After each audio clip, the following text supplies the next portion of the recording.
Hello everybody, Logan here, and today I have for you a game that's currently on Kickstarter called Naturally Disastrous. Actually, you can get this game plus the expansion, because the expansion on Kickstarter right now called the mother of all expansions. Um, it's up there for about 2 more weeks. It comes with everything you see here for the base game.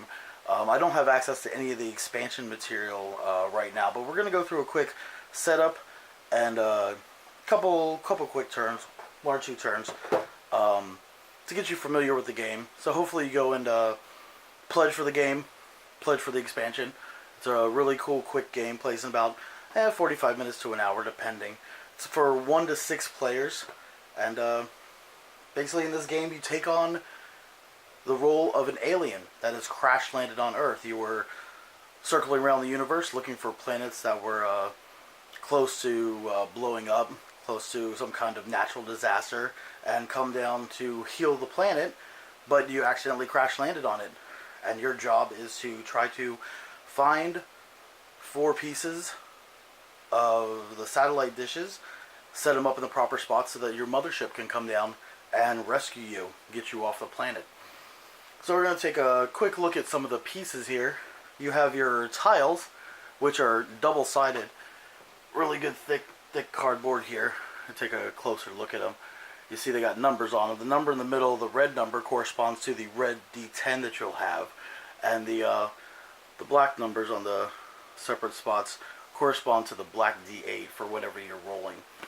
Now these tiles are pretty good. They're double-sided, so you can play with different scenes. I like playing with the desert area. It reminds me more of Area 51, which is good for an alien game.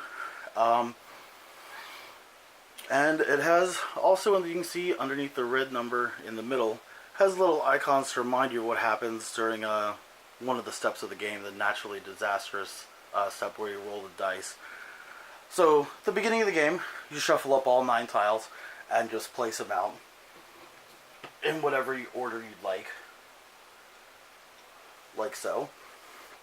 And then you have a certain amount of tokens here that have different stuff on them. You pick out 11 of these tokens, put them face down, and go ahead and return the rest of them to the box. And you have your 4 dish arrays that actually have little numbers on them. Have number 1, number 3, number 6, number 8. So whenever you find these in the game, you're going to want to try to get them to certain spots on the map that correspond to the black numbers in the corner. You've got the black number 1, number 3, number 6 here, and number 8. So you place them. Once you get all 4 of them placed, it'll automatically summon the mothership to come, and any aliens that aren't mutated will win the game. So you put them face down. You shuffle them in with your 11 other item tokens, and they're going to be placed on the board in a little bit. In the meantime, you can go ahead and look through. I'm the only one here. Gothylocks isn't with me today, so I'll be playing this solo. But you can go ahead and pick one of your characters that you have here on your character sheet. I really like these because they've got all the actions that you can do right there, as well as your health gauge right there, and spots where you can carry up to 3 items. And it also has your special ability right there. So I like playing Captain Copernicus because he kind of looks like Deadpool. So, yeah. Go ahead and return the other ones back to the box. So once you have your character card there, you go ahead and get your standee, your little plastic stand. Go ahead and put them in there, really sturdy. You grab one of the red jewels and go ahead and put it on the 0 on your sheet to signify where you're at with your life. You go ahead and put all the rest of the standees back, the rest of the jewels, and the other characters that we've got here. Go ahead and put those back. We've got our red D10, our black D8.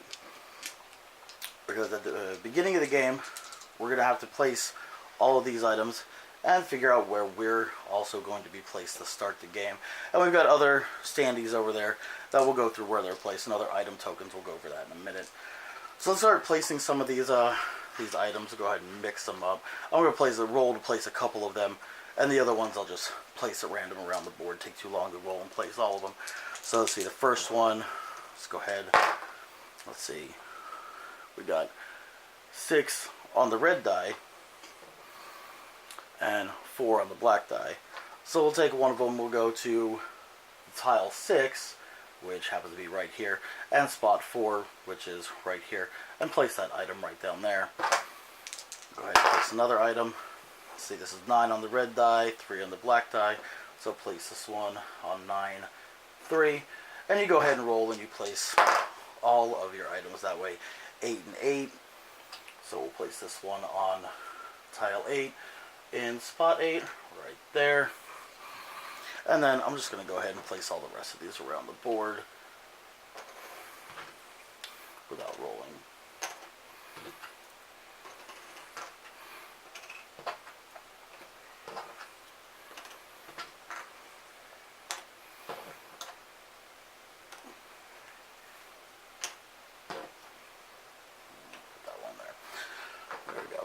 So now at the beginning of the game you got to place the mothership.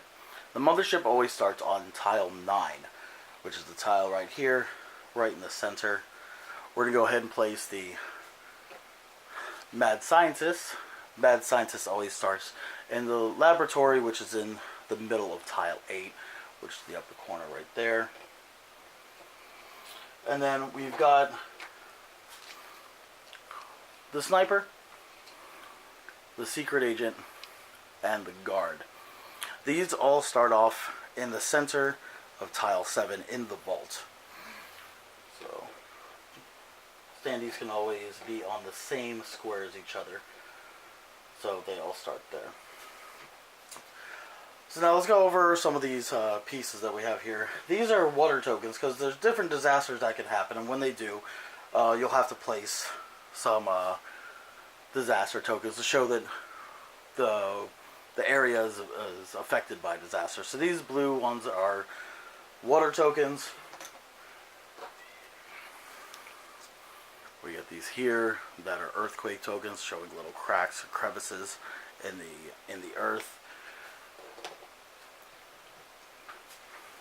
And then we've got volcano tokens that show where lava has erupted.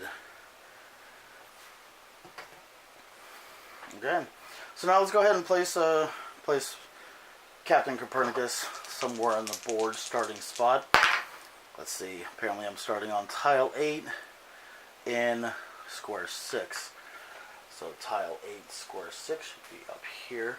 We're going to head, let's see, oh, I start actually on an item, which could work out well for me. So during your turn, if you're playing with other players, you strategize about who will be playing first, who will go first, starting that round. Since I'm playing alone, it'll only be myself, so I don't have to strategize too much.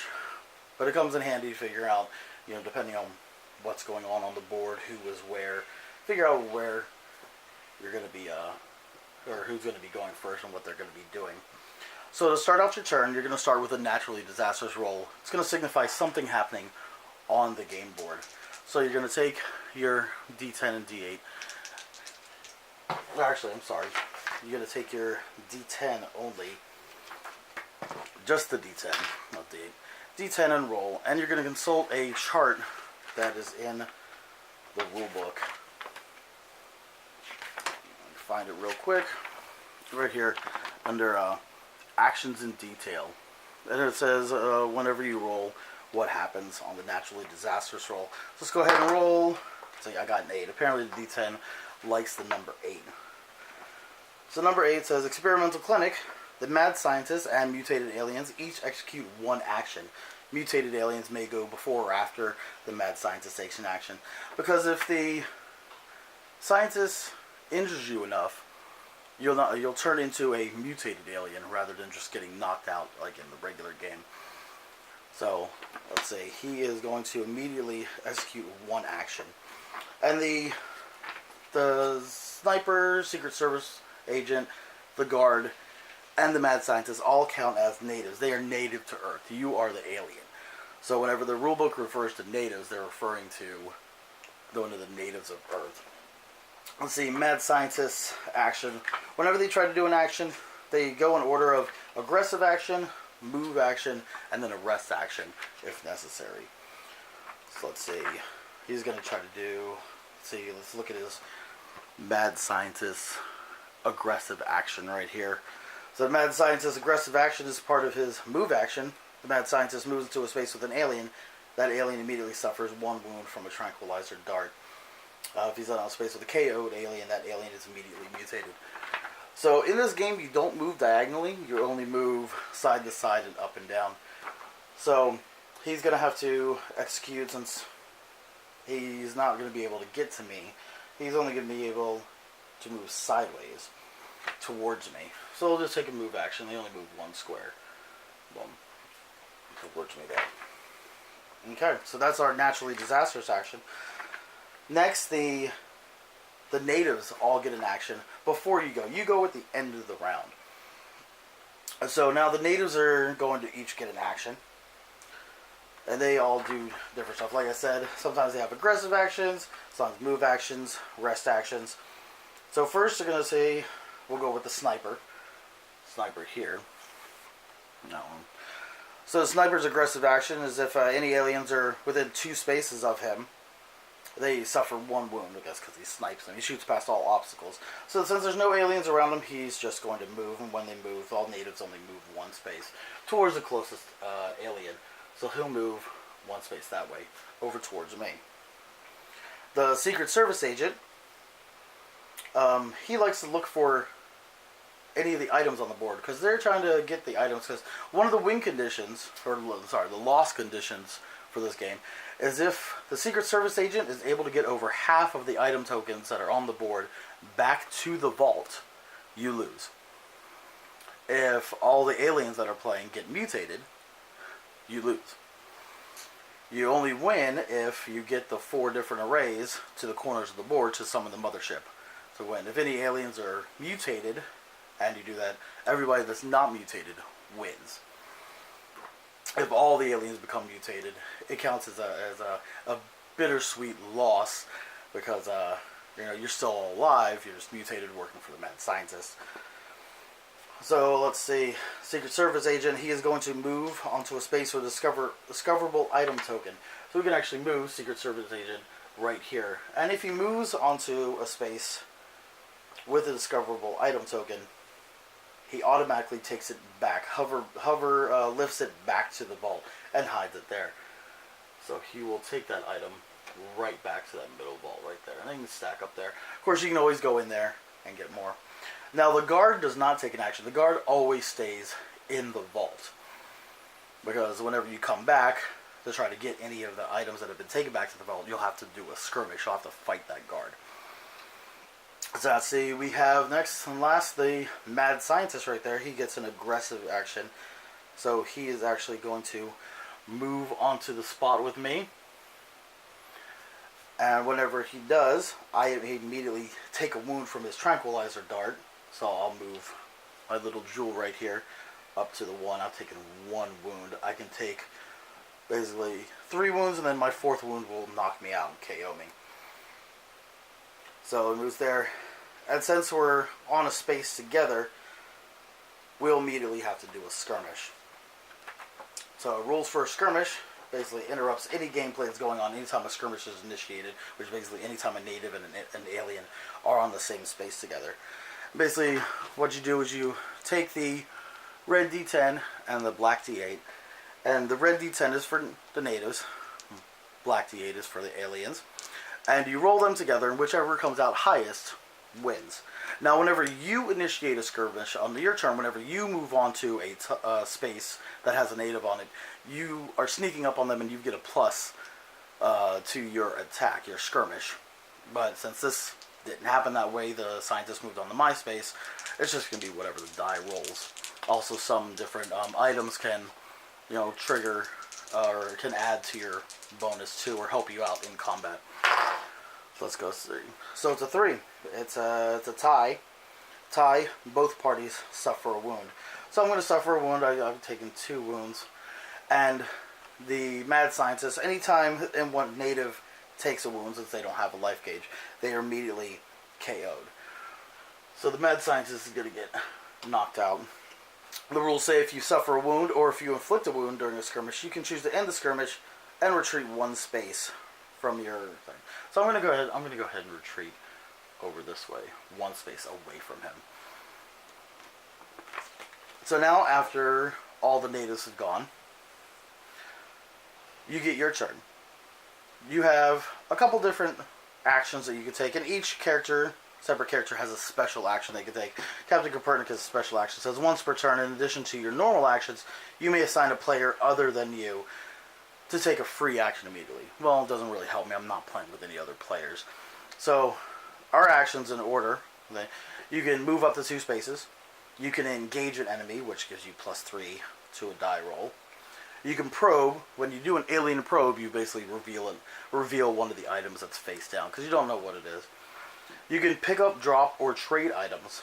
Or you can rest and heal 1 wound to either you or the land, because we're going to put some different things on the land, and you'll be able to heal them. Or you can stand up a friendly unit if they've been KO'd and they're knocked out. So let's see, what do I want to do? I can move up to 2 spaces. So I'm going to move 1 space. So my first action, you get 3 actions per turn. 3 actions per turn on a normal game. If you want an easier game, you can have 4 actions per player. If you want a harder game, 2 actions. You know, pretty good way to switch it up. So we're just going to go average game right here. So 3 actions. So my first action will be to move. My second action is going to be go ahead and be probe and reveal item. So let's go ahead and see what I discover here. Let's see. Oh, it's a heal 3 times 3. We can look at the rule book. There's a little chart in the back of the rule book that describes in depth what all the different items are. Go ahead. So this looks like it is a med kit. So this item is used when using a rest action. While in your possession, this item allows you to heal 3 times instead of just 1. Oh, that's nice. This is good because I'm already down at 2. So I'm going to use my third action to go ahead and pick it up. When you pick it up, you put it in one of your item slots right there. So I've got 1 out of 3 possible items that I can carry with me. So, and then that ends the round. If there was another player going, the next player would go, and the next player would start off with a naturally disastrous action, and then the native actions, and then take their action afterwards. So let's go ahead. Let's go ahead and do another turn. Let's go ahead and so we'll start off with our naturally disastrous action right here. I'll go ahead and roll the D10 and consult the chart in the book. It's a 3. If you don't ever want to look at the chart in the book, you can try to figure out the little icons that are on the spaces. The 3, like see, we don't have to look in the book. 3 on the 3rd tile says you roll the D8 twice, and you're going to put down some earthquake tokens on there, because it'll go on that tile right there. Let's go ahead and roll this D8 twice. So the first one's a 1, so we'll place a earthquake token on the 1. We'll roll it the second time on the 3, place an earthquake token on the 3 right there. And if there were anybody on those spots that would take a damage or had to move, have to shift, just like with the water tokens, if they get placed on the board, they have to take a damage or take wounds. If you place the lava ones on the board and somebody's there, they'll have to move and take wounds. So, native actions again. Let's see, the sniper is going to move towards alien. So the sniper will come 1 towards me that way. Secret Service agent is going to go towards items, so he will move 1 up there. Of course, the guard doesn't do anything. Guard stays in the vault in the middle. And the mad scientist, since he's KO'd, he's going to take a rest action to stand up. And then that's his action. So now it's my turn again. Too close to that scientist. I kind of want to get away from him. So I'm going to go ahead and start with my turn using my move action. I'm going to move 2 spots. So 1, 2. I'll use another move action to move 2 spots. 1, 2 to move me on there. And then I'll go ahead and probe to find out what that item is. Oh, it looks like a blaster. It says re-roll D10, D8. Let's go ahead and get more clarification in the book right there. Yep. Flash Blaster. This item allows you to re-roll any die once during your turn. This includes the D10 at the beginning of your turn. Oh, that could come in handy. Go ahead and put that item there. Yep. And then my turn will end. And it'll go on to the next player, or in this case, it'll go back to the beginning of the round with the Naturally Disastrous action. So this is a little fun game. A little nice alien game. Like I said, check out the Kickstarter.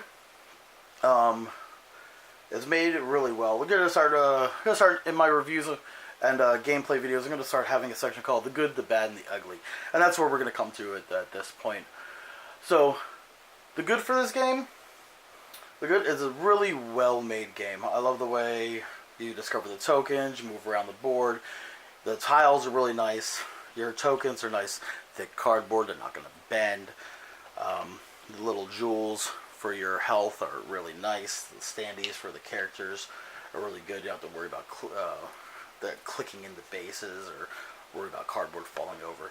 Tile design's nice, and it looks like they're doing just the same kind of stuff for the expansion. Once again, it's called the mothership of all expansions. Check it out on Kickstarter. Now we come to the bad. You have the good, well-made game, really good, good rules, good gameplay. So the bad. I know Gothylocks, whenever we were playing the other day, she doesn't like the fact that the natives get to go every single turn. She felt that there was too much running. They were chasing everybody around the board too much. She likes it games more like Descent, where all the players get to go, and then whatever the evil AI or whoever's playing the Overlord character gets to go at the end of the turn. So I can see where she's coming from, but I think one of the things with strategizing at the beginning of the game and deciding who gets to go when and at the beginning of the turn, it'll help alleviate some of that. So coming down to the last part, the ugly, is this is a game box. The original game box that it came in is kind of like a thick plastic, and all the pieces, even though they all fit in there and they're all supported, and they all got little plastic baggies and everything that go in and stuff. This box is really like plasticky, but I have talked to the creator of the game. He said they've recently partnered with Wingo for the second printing and for the expansion of the game.